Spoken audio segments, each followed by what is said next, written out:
What's going on, guys? Hope you're having a great day. It's your boy Pirate the Chris coming at you with another video. Today's video is going to be about Akainu, right? And why it's going to be about his absolute version of justice, his ideal of justice.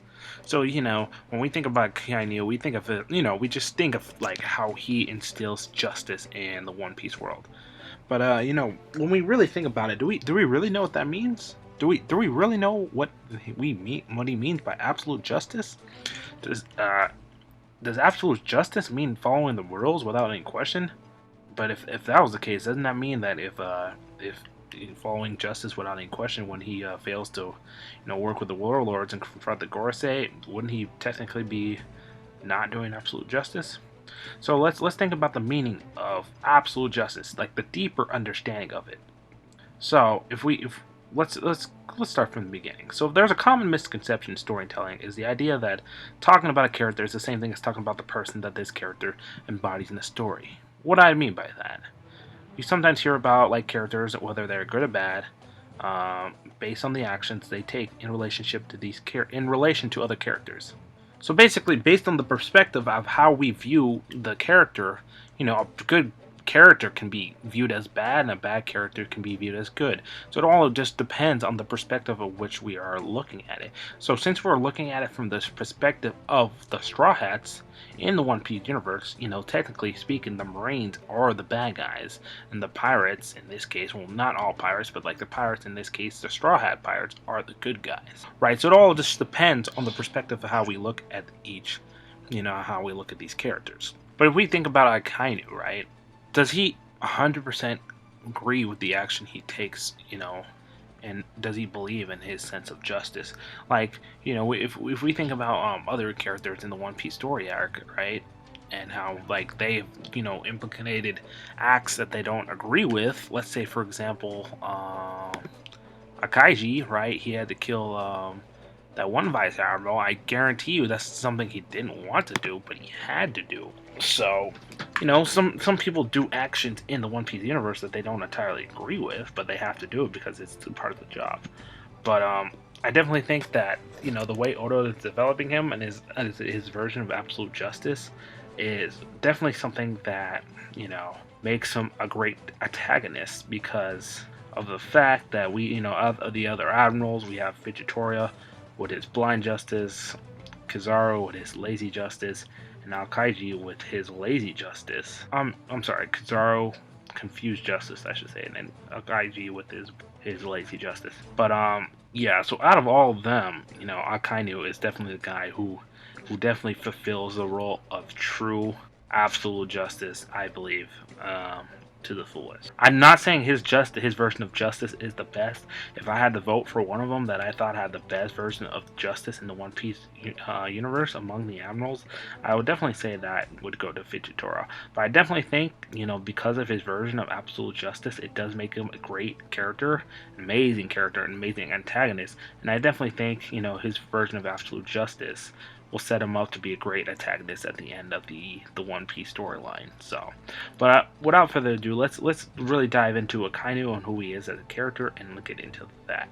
So, according to Oda, the ideal you hold must be good and just, but it's the practical execution of this ideal that determines who you are as a person.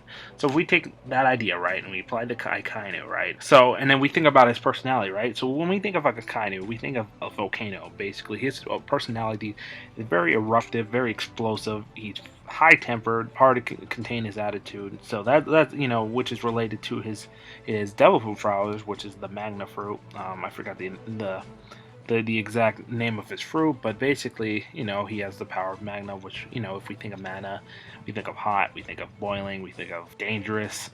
So all these words that we think of when we think of magna, we can definitely use those to describe Akainu's personality. So let's get into this more, right? Akainu, obviously, as we all know, he is a marine admiral. Definitely built man. Definitely a tall mofo. We've seen a couple appearances from him here and there, but we haven't seen him really in action much, apart from the Marine Forward. He was out of the first three admirals we did get introduced to: Kizaru, Akaiji, and Akainu, he was the last one to get introduced. He didn't get introduced basically before only the pre time skip 2 year arc. He got introduced in the Marine 4 arc. We haven't seen him before then, but he is, he is a dude to not be messed with. And yeah, he's just a strong mofo, and I don't know why. I'm still trying to figure this out to this day. But Oda basically said in an interview that if Akainu was basically become the protagonist, that he would be able to find the end the One Piece series in a year. Like, this dude said, yeah, if he became switch places with Luffy, he'd basically be able to end it in a year. Like, let that sink in for a second. Like, the fact that he has the creator, like, this isn't just a fan theory. Like, the creator himself said, yeah, he'd be able to end it. Basically, be able to find the One Piece in a year. Like, what the? Like, do you realize like how crazy that sounds?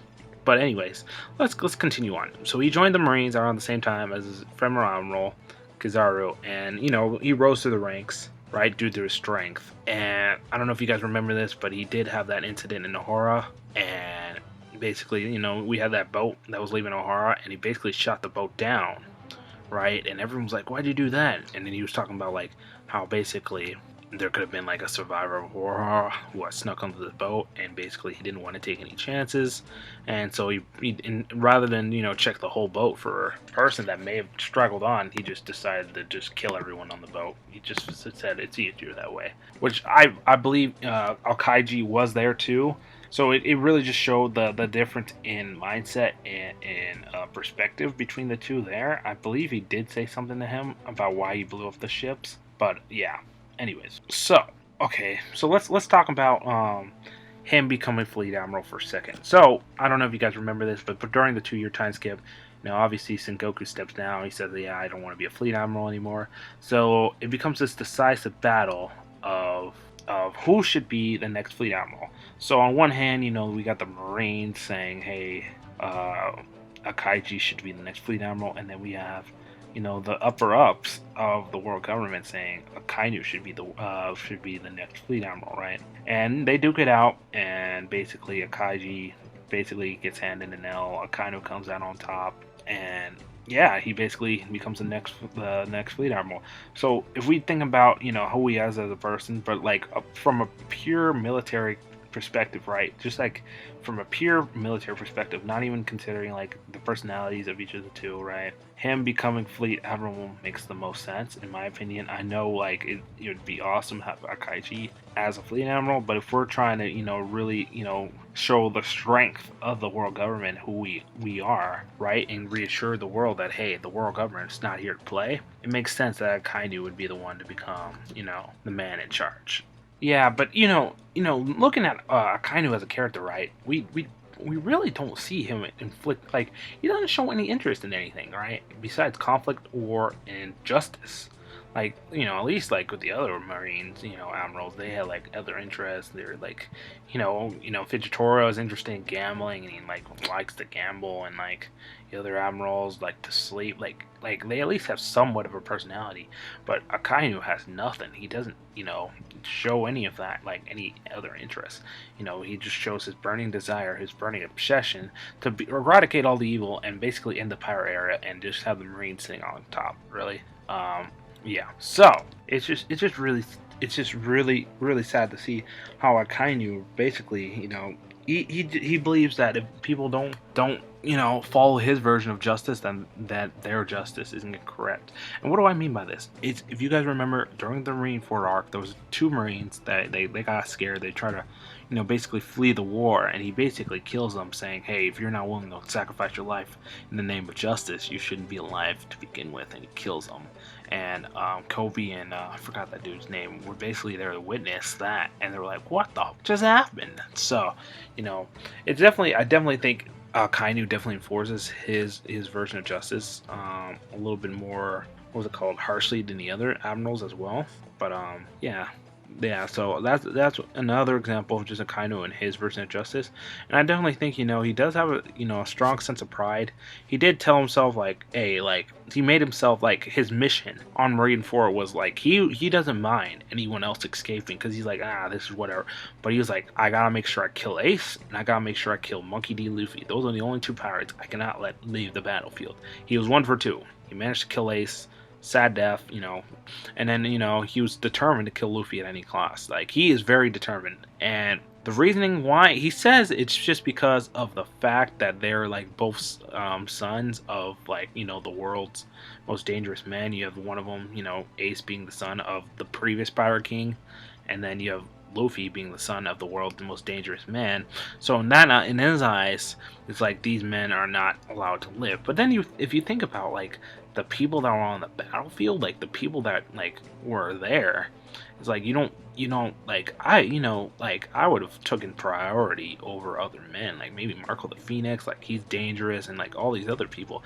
But no, he kept himself fixated on those two. So I'm not sure if the reason for that was just because of the fact that he had beef with Dragon in the past, and he was just like, you know what, I need to take out this man because I know what I know how strong he can possibly be because of my run-ins with Dragon, right? Or was it because of the fact that he displayed Conqueror's Haki, and we have yet to see like the full depths of what Conqueror's Haki can do? And so, you know, rather than, you know, being like, well, he can do Conqueror's Haki, we need to get rid of all Conquerors, he was just like, yeah, I need to kill him. But he didn't really explain as the reason why he needed to kill those two.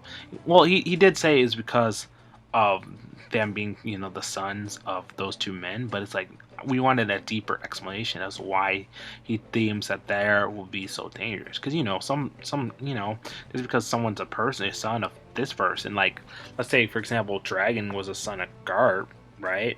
I mean, doesn't mean they follow the same ideals and philosophies and all that. So, but yeah, so it was just crazy to see that, you know, he was just so fixated on killing Luffy, right? But yeah, he just follows this, you know, the strict code, the strict justice, and I definitely think it is going to be one of the reasons why the Marines eventually get exposed for what they truly are, frauds. And I definitely think that the reason for this is that, you know, Sakasuki's justice version of justice will eventually be exposed, and basically, you know, show the world that, hey, the Marines are not what they thought they were, and we need to depend on ourselves, and we can't depend on the Marines to come save us. So, but yeah, I definitely think his version of justice can be basically blurred between tyranny and cruelty. Because you remember on the battlefield, right? You know, I mentioned on Marineford how he killed those two Marines, and then also he was willing to kill Kobe in front of everybody, because Kobe was like, we need to stop the fight, this, you know, too much bloodshed has happened, too much this and this. And basically he was saying, well, if you're not willing to, you know, you gotta get out of my way, because I'm gonna, you know, end this war on my terms. And he was really literally willing to kill Kobe in front of everybody, and Kobe would have took, you know, Kobe would be dead, rest in peace to Kobe, if it wasn't for Shanks coming in the way, you know, stopping his attack. So I just find that super wild how he was like, and no, everyone was cool with it too. Like, nobody seemed surprised in the fact that he was willing to kill a Marine on the battlefield for wanting to stop the war. Because at that point, you gotta remember, at this point in time, Whitebeard's dead, right? Whitebeard's already dead. Blackbeard has 2 devil fruits. Ace is dead. Whitebeard's dead. Like, it's like, at this point, there's no point in the war anymore. Like, the people that waged the war and the reason for the war, they're dead. Whitebeard was the one that waged the war on the government to get Ace back. Ace died. Whitebeard died. It's like, at that point, there's no point in the war, relatively speaking. So it's like, what are we still doing? So yeah, it was just crazy to see how he violated his version of absolute justice, and basically it became, you know, from absolute justice to like tyranny and cruelty, right? And he was just willing to abuse his power in the name of justice, right? But yeah, so he's just very, very I definitely believe that he did have a version of justice along the lines one way or another, but now he's obsessed with eradicating evil from the world and just, you know, ending the whole pirate era. But yeah, so that's my video. I definitely believe that, yeah, Akainu's version of justice, absolute justice, is just not the best justice, I believe, in the One Piece universe. But I hope you guys enjoyed this video. If you guys had if you guys enjoyed, please subscribe to the channel, leave a like, leave a comment as to what you enjoyed, and I'll just curious as to what I can come up with in terms of videos. Let me know what you guys want in terms of video topics, and I'll try to make it happen. Otherwise, I hope to see you around next time, and until then, Have a great day.